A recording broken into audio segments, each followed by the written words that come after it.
morning, good morning, good morning. It's like, have you ever seen Big Bang Theory? Penny, Penny, Penny. It's like, I always say, good morning, good morning, good morning.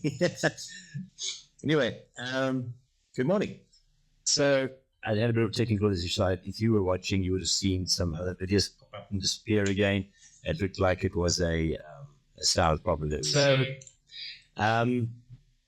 So this morning's scripture reference comes from the Bible, the entire Bible. And if this wasn't a devotional, if it was a Bible study, we would be jumping around and looking at a lot of verses to validate what I'm saying.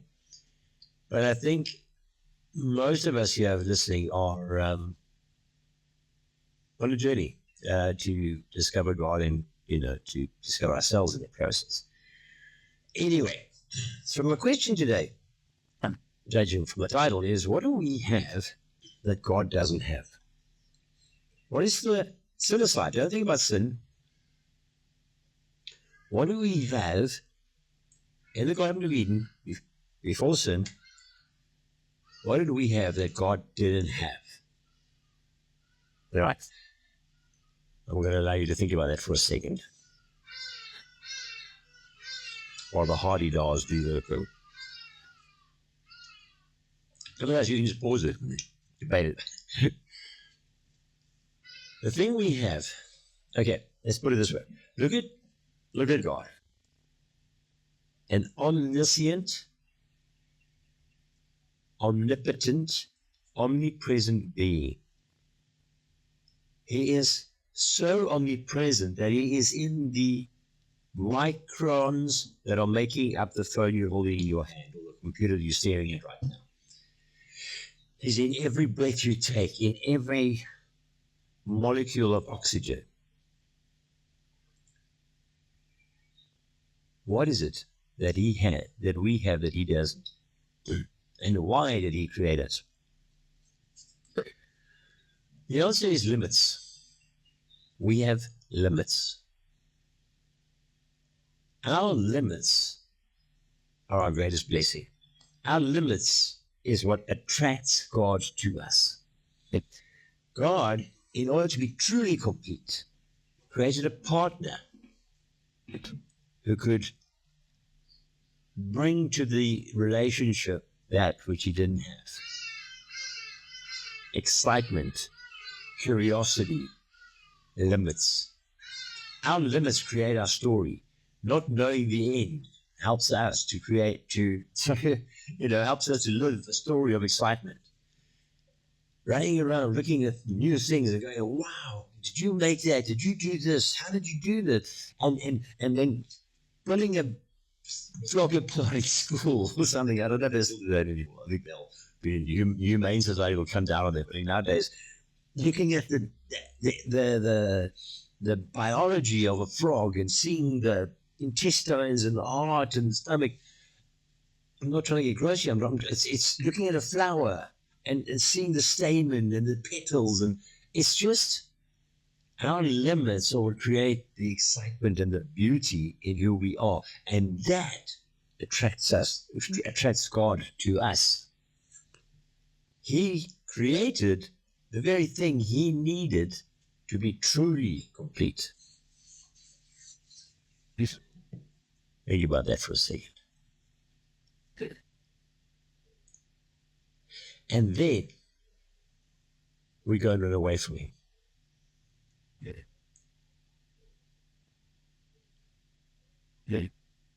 We walk away. Was it part of the plan? Maybe. Maybe God needed a partner that would know the difference between good and evil, would understand and fully comprehend the base, debauched outcome of choosing that path. The Holocaust, Hitler, Stalin. I mean, how bad can we be? And once we realize that living without him is horrible, we choose to go back to him as a not even a willing bride, a desiring bride, somebody who desires God's goodness and desires Him as a being. Not only that, He then became the very thing, the very being He created in order to punch a hole back to Himself, so that create a way that He could have communion with us, a soiled, sinful human race, are now able to sit in His presence again, limited, but forgiven, made whole under His blood, stamped with His approval. There's a movie called Jerry Maguire. I keep saying Toby Maguire. Toby Maguire is an actor. No, I think it's Jerry Maguire, where Tom Cruise says that famous line where, "You complete me." The truth is, we complete God. And that is why He is pursuing us. That is why He comes after us, because He loves us. He desires us. He wants what we have. And we need what He has. We're told in the Bible that where a man and a woman join, they become one. And we know they don't become one fleshly. In fact, I don't even think they become one spiritually, but they become one unit. They become complete. The one completes the other. The whole idea of union between a couple is so that they become a stronger unit than they were as individuals. Another thing about our limitations is that we need each other. I know things you don't know. You know things I don't know. And together we grow as a body, as a complete bride. So the bride of Christ is not one individual. It's not you or me. It's us. We are the bride of Christ as a corporate Catholic entity. And as long as we understand that, and when we grasp the fact that it is our unity and our limitations that make us desirable to God, all of a sudden it changes the picture, doesn't it? We get to a point where we realize you are part of God. Remember, God didn't create other gods. He created a partner. He didn't need to create some omniscient, omnipresent being. He's got that. He created someone, a being, a complete being, a unique being that was other to Him.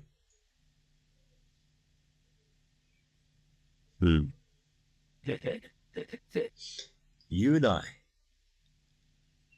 are desired by God. You and I complete God. There's a parable about a bunch of virgins hanging around waiting for the bridegroom to return. Make sure you're that bridegroom that's desiring God. I mean, not bridegroom, the bride. Make sure you're part of those virgins, those brides that are desiring, seeking, watching, keeping their oil lit, that are ready and waiting. This is mind-blowing, to be honest. You complete God. Mind-blowing stuff. Do me a favor. Put your comments of this in the comment section below. Put your thoughts down. Help us to grow together in this theology. Obviously, this is still a new thing for me. I'm still wrestling with it because I find it to be huge. I find it to be absolutely mind-boggling. So, if you have thoughts about it, let me know. And have a wonderful day. We'll talk again tomorrow. Cheers.